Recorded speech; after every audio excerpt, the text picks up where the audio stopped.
The musicians joining me now aren't the usual newly formed band trying to break into the mainstream that we get on the That Solent sofa. No. Aubrey Small are a rock group that formed in 1969 and released their first album in 1971. And believe it or not, they're still touring now. This weekend they're going to be performing at the Dimbler on the Isle of Wight. So thanks so much for coming in, guys. What an honour to have you here. How did you form, first of all? Because it wasn't that recently. No, it's a long time ago. We actually formed in Highbury College. Really? Absolutely. It's amazing.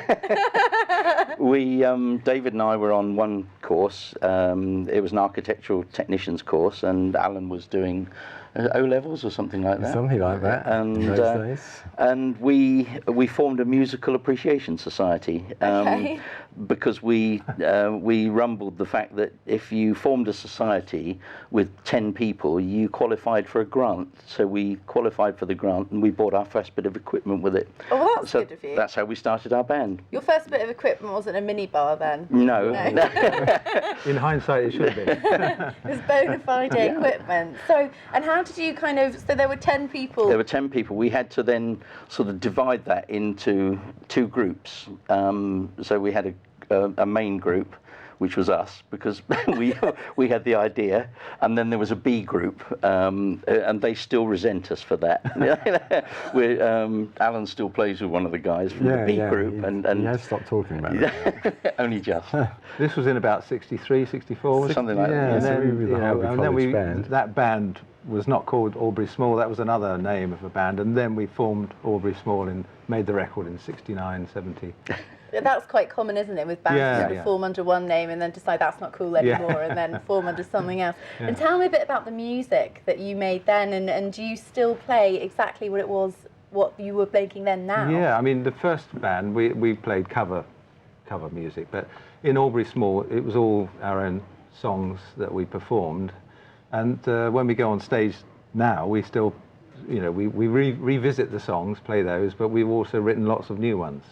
Wow. Yeah. And do you still kind of get together and practice all together, and you still write songs all together now? Well, not together, no, we still write like individually, but practice. Well, there was a big gap, obviously, between the first album and doing the new one, and it was just really the interest of the Record Collector magazine that kind of got things kicking off. We've always stayed great friends.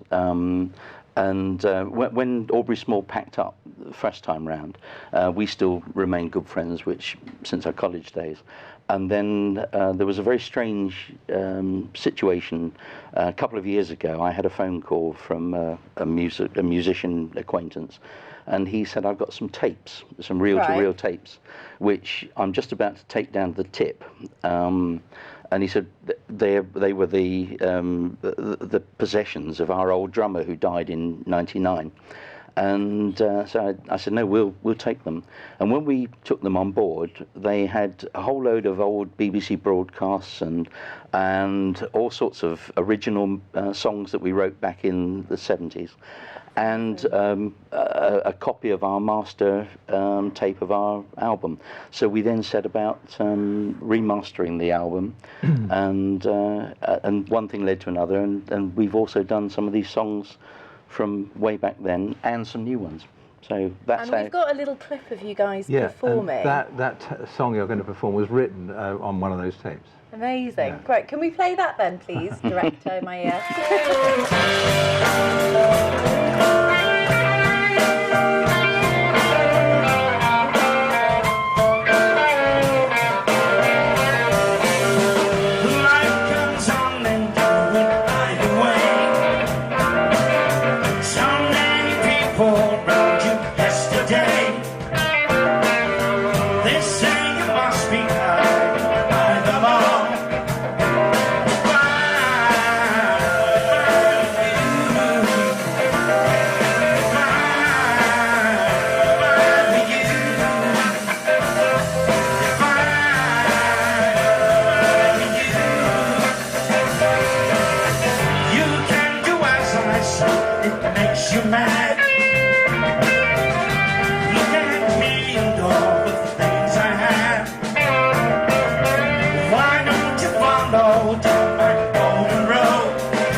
like that kind of rock feel. It's quite relaxing. It's quite nice.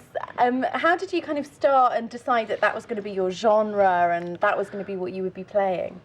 It was our music's always been very eclectic. There's from our album there's a very, very wide sort of cross section of styles.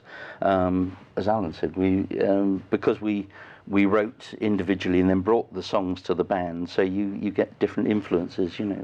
So then you had like a band feel, so the songs were all quite sort of different because we liked different things individually, but when we came together it was that input of everybody that gave it that particular sound.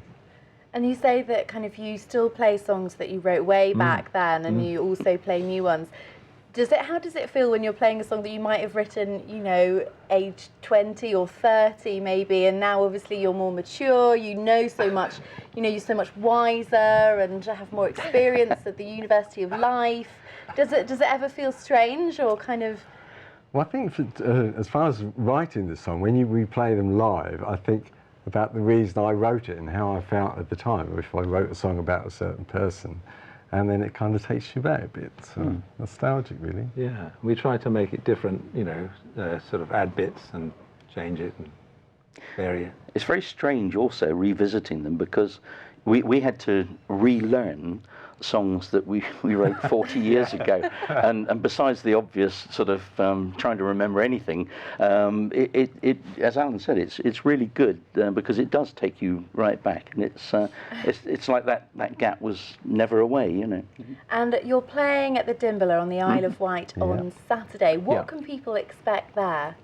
We're going to the set that we're playing is a mixture of the original material from our early album and some new material from our new EP that we've just released, and also some extra material for the next EP. So we've got quite a good set going. So we've got things that people will know, things that people might know, and then things that people will not have heard at all. New material, Wow. And you've played a couple of gigs recently in the vicinity. How's it gone down? Yeah, well, we played the Guildhall, actually. It was really good. It's a great gig. Lots of people came, and it was a good evening, wasn't it? it was very nice. It's a good feel.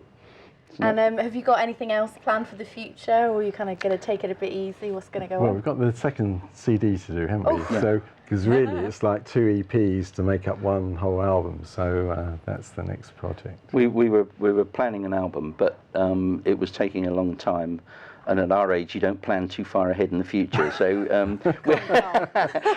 we thought we thought we would cut it into do 2 EPs. Okay. So slice the album in half and do 2 lots. So the one's out now, and people can buy and hear that, which will, as David said, we'll be doing that, and then some more to come. So. And how do you kind of go about your kind of writing and practicing all together? Do you have a studio that you do it in, or do you kind of do it in a garage, or? Well, a sort of garage. It's my basement, actually. We record in my basement. And rehearse in my lounge. Rehearse in Rock's lounge. Yes, and then we take it into a studio to mix it, mix it down, you know. Oh, families must love that then. No, it's great. It's okay. There's the neighbours. Yeah. Oh gosh. That's all right. No, it's fine. It's okay. So just remind us, at the Dimble, it's on Saturday night. What time is it? I think the doors open at 7 o'clock. Yeah. We've got a friend of ours who lives in the island, Brian Sharp, who's he's doing a support slot, and then we're on sometime around 8:30, 9 something like that. Amazing. Well, thank you so much for coming in. It's been a real pleasure to meet you. Nice. And good luck both with the gig and also with kind of making all your new material. Thank you very much for having us. Thanks very much.